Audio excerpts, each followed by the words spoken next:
Crit d'alerta de l'entitat SOS Costa Brava. Reclamen que es creï d'una vegada el Conservatori del Litoral, un organisme públic que ha de vetllar per protegir els espais costaners i que hauria d'haver estat realitat ja fa 2 anys. Des de SOS Costa Brava denuncien que al litoral hi ha un tsunami urbanístic i que cada any es perden espais de gran valor natural.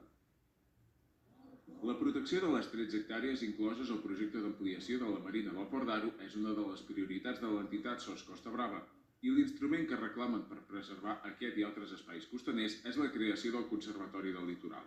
Es tracta d'un organisme públic que, a imatge del model francès, adquireixi terrenys litorals degradats o amenaçats per projectes d'urbanització per conservar-los i restaurar-los.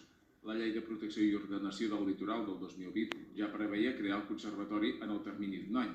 Els ecologistes, per tant, critiquen que aquest compromís ja porta 2 anys de retard. Si no ho fa el govern, que vinguin el resto de partits i que es plantegin impulsar aquesta llei quan abans millor. No podem seguir esperant perquè a la Costa Brava i al litoral de Catalunya en general hi ha un veritable tsunami urbanístic. Cada mes, cada any que passa, anem perdent espais amb gran valor natural. La Generalitat acaba d'anunciar que preveu tenir llesta la llei de creació del Conservatori durant el primer trimestre del 2024, quan es posarà a exposició pública.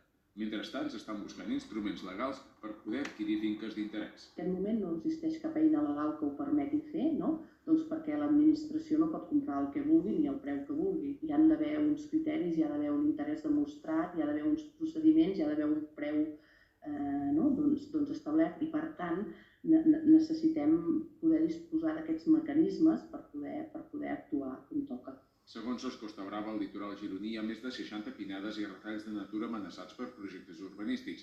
Per evitar que prosperin, reclama que el Conservatori del Litoral tingui capacitat per expropiar i el dret d'adquisició preferent en les transmissions de finques rellevants del litoral català.